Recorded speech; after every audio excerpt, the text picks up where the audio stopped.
शक्ति के 48 नियम। लेखक रॉबर्ट ग्रीन। नियम 4। हमेशा ज़रूरत से कम बोले। विचार: लोगों को शब्दों से प्रभावित करने की कोशिश ना करें। आप जितना ज़्यादा बोलेंगे उतने ही ज़्यादा साधारण नज़र आएंगे और आपका नियंत्रण उतना ही कम होगा। अगर आप अपनी बात को अस्पष्ट, गोलमाल और अजीब रखेंगे तो आपकी नीरस बात भी मौलिक लगेगी। सशक्त लोग कम बोलकर प्रभावित करते हैं और रौबदार दिखते हैं। इस बात की ज़्यादा संभावना होती है कि ज़्यादा बोलते समय आपके मुंह से कोई ना कोई मूर्खतापूर्ण बात निकल ही जाएगी। शक्ति की कुंजी। शक्ति कई मायनों में दिखावे का खेल है। जब आप ज़रूरत से कम बोलते हैं तो आप हमेशा वास्तविकता से ज़्यादा महान और शक्तिशाली नजर आते हैं। आपकी चुप्पी से दूसरे लोगों परेशान हो जाएंगे। इंसान विश्लेषण और स्पष्टीकरण करने वाली मशीन है। वे यह जानने की फिराक में रहते हैं कि आप क्या सोच रहे हैं। जब आप अपने शब्दों को सावधानी से नियंत्रित करते हैं तो वे आपके इरादे या आपकी मंशा को नहीं समझ पाते हैं।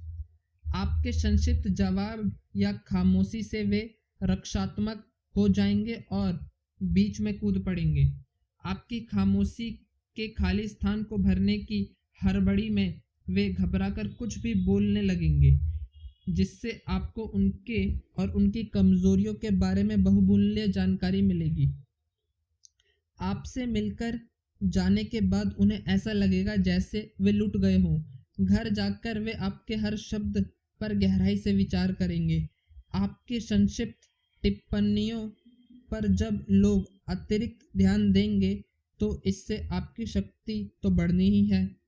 युवावस्था में चित्रकार एंडी वारहोल को यह समझ में आ गया था कि लोगों से बात करके उनसे अपना मनचाहा काम करवाना असंभव है। बातों से लोग आपके खिलाफ हो जाएंगे, आपकी इच्छाओं के विपरीत काम करेंगे और अपने दुष्ट स्वभाव की वजह से आपकी अवज्ञा करेंगे। उन्होंने एक मित्र से एक बार कहा था, मैंने यह सीखा है कि जब आप चुप रहते हैं तो दरअसल आपके पास ज़्यादा शक्ति होती है। बाद के जीवन में वारहोल ने इस तकनीक का इस्तेमाल बहुत अच्छी तरह किया। इंटरव्यू में वे भविष्यवाणी की तरह बहुत संक्षिप्त वाक्य बोलते थे। वे कोई जटिल और रहस्यमयी बात कह देते थे और इंटरव्यू लेने वाले इस अधेड़ बुन में रहता था कि इसका ना जाने क्या मतलब होगा। वह सोचने लगता था कि वारहोल के अर्थहीन दिख रहे वाक्यों के पीछे कोई गहरी बात छिपी होगी। वारहोल अपनी पेंटिंग्स के बारे में कभी कोई बात नहीं करते थे। वे इसका विश्लेषण का काम दूसरों पर छोड़ देते थे। वे अपने काम के बारे में जितना कम बोलते थे, दूसरे लोग उसके बारे में उतनी ही ज़्यादा बातें करते थे और लोग उसके बारे में जितनी ज़्यादा बातें करते थे, वारहोल की पेंटिंग्स उतनी ही महंगी बिकती थी। ज़रूरत से कम बोलकर आप अपनी शक्ति को नाटकीय और बहुत ज़्यादा बढ़ा लेते हैं। इसके अलावा आप जितना कम बोलेंगे, आपके मुंह से कोई मूर्खतापूर्ण या खतरनाक बात निकलने का जोखिम भी उतना ही कम होगा। 1825 में निकोलस प्रथम रूस के सिंहासन पर बैठे। उनके सिंहासन पर बैठते ही उनके खिलाफ विद्रोह होने लगा। यह विद्रोह उदारवादी कर रहे थे, जो आधुनिकीकरण की मांग कर रहे थे। वे चाहते थे कि रूस में यूरोप के बाकी देशों की तरह उद्योग धंधे और इमारतें बने।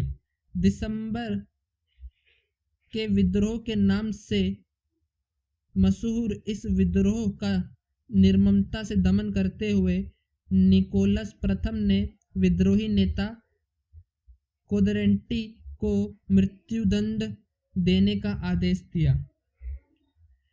कोदरेंटी को फांसी दी जाने के तख्ते पर खड़ा किया गया और उसके गले में रस्सी बांध दी गई। फिर नीचे से तख्ता हटा लिया गया, लेकिन वह जैसे ही रस्सी से झूला, रस्सी टूट गई और वह जमीन पर गिर गया। उस वक्त इस तरह की घटनाएं ईश्वर का इंसाफ मानी जाती थी और जो व्यक्ति मृत्यु दंड से इस तरह बचता था उसे आम तौर पर माफ कर दिया जाता था। जब कोंदरेटी को अपने पैरों पर खड़ा हुआ तो उसे चोट तो लगी थी, लेकिन उसे यकीन था कि उसकी जान बच गई है, इसलिए वह भीड़ से चिल्लाकर बोला, तुम लोगों ने देखा, रूस वाले कोई भी काम ठीक तरह से नहीं कर सकते, उन्हें तो रस्सी भी बनानी नहीं आती है। एक संदेशवाहक तत्काल यह खबर लेकर सम्राट के पास गया कि मृत्युदंड नहीं दिया जा सका। इस निराशाजनक खबर से चिंतित होने के बावजूद निकोलस प्रथम विद्रोही नेता कोदरेटी को माफी नामे पर हस्ताक्षर करने लगे, लेकिन तभी उन्होंने संदेशवाहक से पूछा, क्या इस घटना के बाद कोदरेटी ने कुछ कहा था? संदेशवाहक ने जवाब दिया, उसने कहा था कि रूस वाले को तो रस्सी भी बनानी नहीं आती है। सम्राट ने माफीनामे को फाड़ते हुए कहा, अगर ऐसी बात है तो हम उसकी बात को गलत साबित करके दिखा देंगे। अगले दिन कोदरेटी को दोबारा फांसी के फंदे पर लटकाया गया और इस बार रस्सी नहीं टूटी। यह सबक सीख ले, एक बार बाहर निकल जाने के बाद आप अपने शब्दों को दोबारा नहीं लौटा सकते। उन्हें नियंत्रण में रखें। व्यंग के प्रति खास तौर पर सावधान रहे। आपके व्यंग्यवानों से आपकी क्षणिक संतुष्टि तो मिल सकती है, लेकिन बदले में आपको उसकी बहुत ज़्यादा कीमत चुकानी पड़ती है। तस्वीर डेल्फी की भविष्यवाणी। जब आगंतुक डेल्फी की भविष्यवाणी सुनने जाते थे तो पुजारिन कुछ जटिल शब्द बोल देती थी जो अर्थपूर्ण और महत्वपूर्ण लगते थे। भविष्यवाणी के शब्दों की अवज्ञा कोई नहीं करता था, क्योंकि उनमें जिंदगी और मौत की शक्ति होती थी।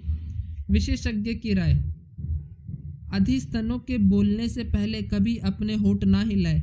मैं जितनी ज़्यादा देर तक चुप रहता हूँ, दूसरे उतनी ही ज़्यादा बोलने लगते हैं, और जब वे बोलते हैं तब मैं उनके शब्दों से उनके असली इरादे समझ लेता हूँ। अगर सम्राट रहस्यमय ना हो तो मंत्रियों की तो चांदी ही हो जाएगी।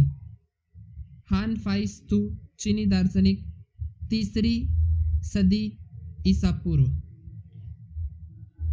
अगर कोई गलती हो तो कमेंट में ज़रूर बताएं। धन्यवाद।